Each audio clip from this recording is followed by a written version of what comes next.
in a span of 2 months, the COVID has done terrible, terrible thing to the global society, and that is why we all need to work together. Hi, Dr. Pathak. Can you tell me a little bit about yourself and how you got into the field of global health? Hi, first of all, thank you very much, Natalie. It will be a great experience for me to interact with you on the global health. I started my first interaction on a global health when I got an opportunity to visit England. And that's where I worked with Royal Free Hospital London with a very famous scientist, Professor Gregory Gregoriadis. And while I was presenting my papers, I got an opportunity to meet another professor and who asked me, "What's your future plans?" And I said, "Why you're asking me?" He said, "I have a postdoc opening." I said, "I am ready to come."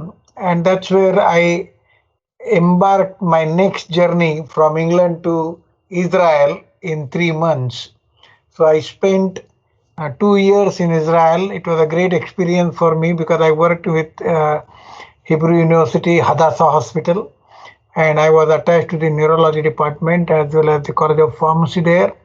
And from there, I met another professor whom we interacted, and he said, "What are your plans?" And I said, "Hey, I am ready." So he said, "Okay, then let us apply for American Heart Association fellowship." And we applied together, and fortunately, I got it. So I landed in United States and then traveled from New York to Ann Arbor by bus. I thought that is the cheapest way to do it, but then I came to know that no, the air flights were much cheaper than the 18 hours of bus ride.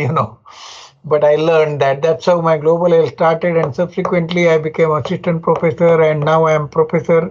I had several international awards. I got it. So I got Fulbright Fellowship. So under Fulbright Fellowship, I went to Indonesia and traveled almost 9 countries in Southeast Asia, interacted with pharmacy colleges, hospitals, and got involved in their. I conducted a lot of workshops for them. I work in the area of nanotechnology, nutraceuticals, herbal drugs. This is a very passionate area for me, and I do that. And then I had a grant with Brazil. So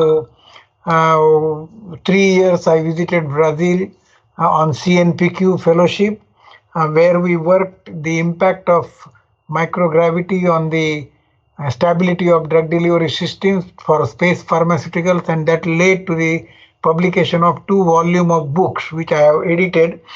That is called Handbook of Space Pharmaceuticals. And then I worked with received a very prestigious fellowship from Australian government, Endeavour Executive Fellowship, and then I spent 1 month in Geelong, a beautiful place on the ocean front, and I worked for Deakin University. In between, I got a lot of opportunities visiting. I have traveled more than 90 countries, and most of the time for professional, as well as I am also a professor of global health in College of Public Health. So I am very keen on public health. I just submitted a new uh, Fulbright application, and that is a new award they are giving where you have to pick up 3 different countries from 3 different continents.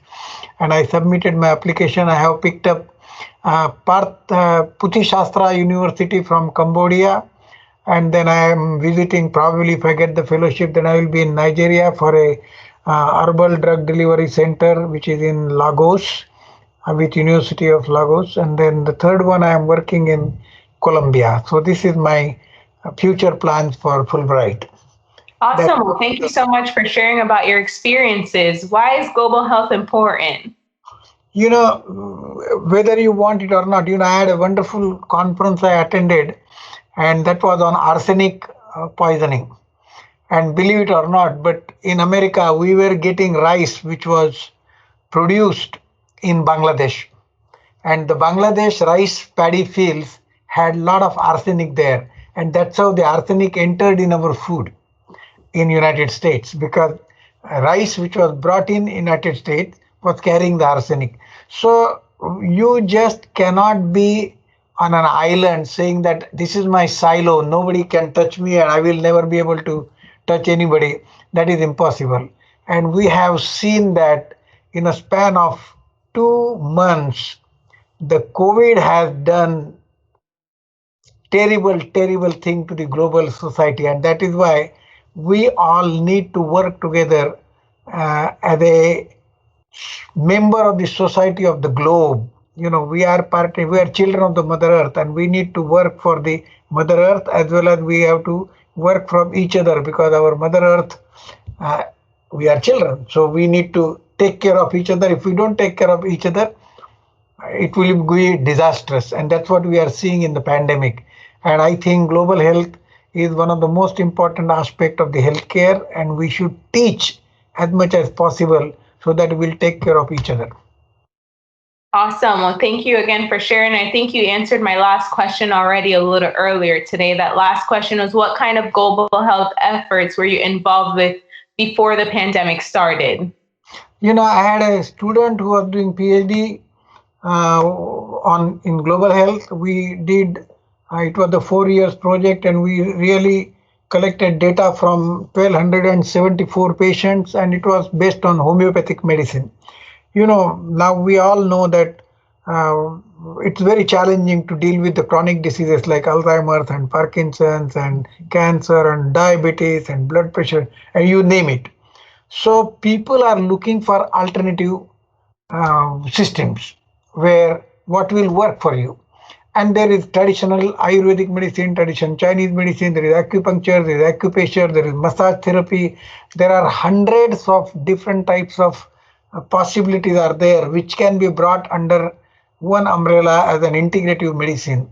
And whatever works for the patient, ultimately you and me should work for the patient, so that the patient disorders can be relieved, and he should get peace, he or she should get the peace and get some.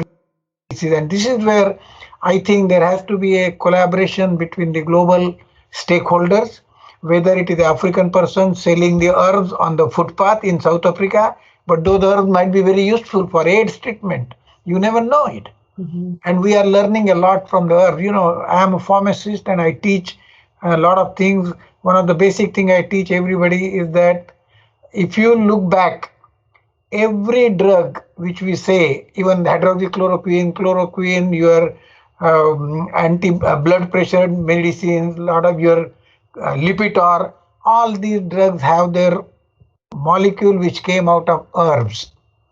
And that's where the whole world used to be working with herbs for years and years together, millennials actually. If you go in Africa, it is 60,000 years back. They were using, and they are still alive. You see Africans around. That means the herbs work. And that is where the global health will bring together. Global health will make this earth better. And, we need to learn from each other. If we don't learn from each other, we are going to pay the price for that. And that's the price we paid for pandemic. And I think we should start learning, because you'll find that the death rates in Africa is much lower than death rate in United States or in Europe. And do you know that? It's so funny. Why it is happening? We need to learn from the Africans, how they protected themselves. And this is where the world has to learn. And that is why global health is most important. Well, thank you so much for sharing today, Dr. Pathak. You have a wonderful evening. Thank you very much. God bless you. Take care. Bye. Bye-bye.